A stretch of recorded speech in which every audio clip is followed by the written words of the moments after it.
High, চলে এলাম নতুন একটা ব্লগ নিয়ে। এখন বেলঘরিয়া এক্সপ্রেসে উঠবে। আমার চোখে অতটা আকর্ষণীয় লাগছে না সত্যি কথা বলতে। তার প্রায় ধরুন 10 কিলোমিটার, আর সময় লাগবে আরো আধ ঘন্টার। জায়গাটা হচ্ছে বর্তির বিল।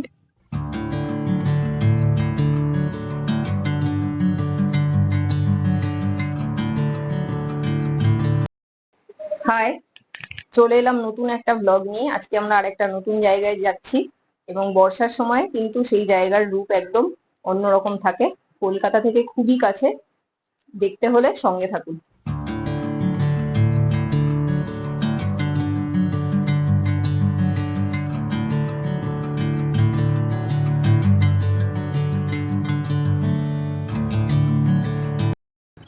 আমরা কিন্তু কিছুটা রাস্তা চলে এসেছি। শ্যামবাজার থেকে আমাদের স্টার্ট হয়েছিল জার্নি। তুমি একটু রাস্তাটা বলে দাও যেখানে আমরা যাচ্ছি। আমাদের জার্নি স্টার্ট হলো বিটি রোড থেকে। ওখান থেকে বিটি রোড দিয়ে আমরা নোয়াপাড়া মেট্রো স্টেশন হয়ে এখন বেলঘরিয়া এক্সপ্রেসে উঠবো। বেলঘরিয়া এক্সপ্রেস থেকে বাঁ দিকে আমরা কিছু দূর গেলে পেয়ে যাব আপনার কল্যাণী এক্সপ্রেস। কল্যাণী এক্সপ্রেস থেকে তারপরে জার্নি আপনাদের দেখাচ্ছি।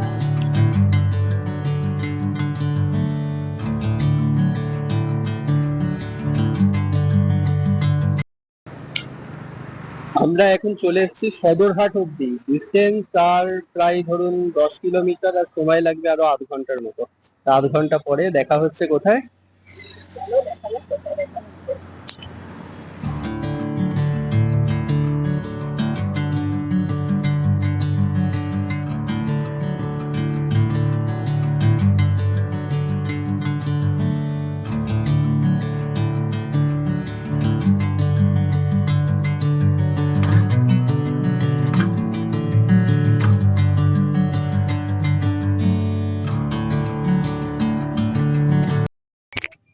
যারা জায়গাটা চেনেন এতক্ষণে নিশ্চয়ই বুঝতেই পারছেন কোথায় এসেছি।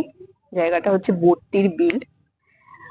এখানে মূলত পাট চাষ করা হয়, দেখতেই পাচ্ছেন আমার পেছনেও রয়েছে।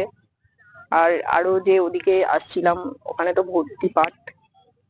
কিন্তু বর্তমানে এটা একটা টুরিস্ট স্পট হয়ে গেছে। আর মানে বীভৎস ভিড়, বীভৎস ভিড় মানে সামনে থেকে আসাই যাচ্ছে না, এরকম ভিড়। বলা যায় আকর্ষণীয় টুরিস্ট স্পট এটা এখন।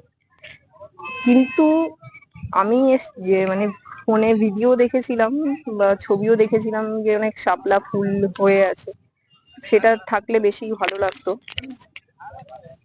কিন্তু এখন অতটাও আমার চোখে অতটা আকর্ষণীয় লাগছে না সত্যি কথা বলতে।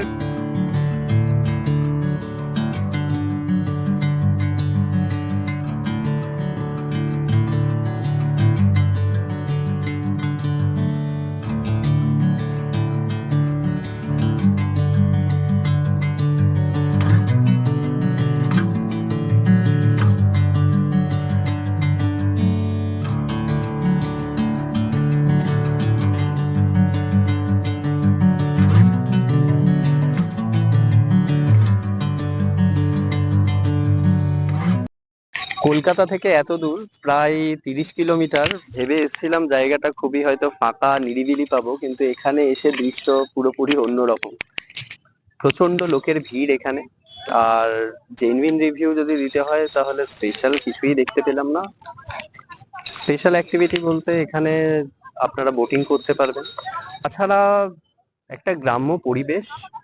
উম বর্ষার সময় যেহেতু এসছি আমরা, চারিদিকটা একটু বেশি সবুজ হয়ে রয়েছে, চোখে খুবই ভালো দেখাচ্ছে। তাছাড়া আর স্পেশাল সেরকম কিছু নেই, কারণ এত ভিড়ের মধ্যে মানে আলাদা কিছু মনে হচ্ছে না।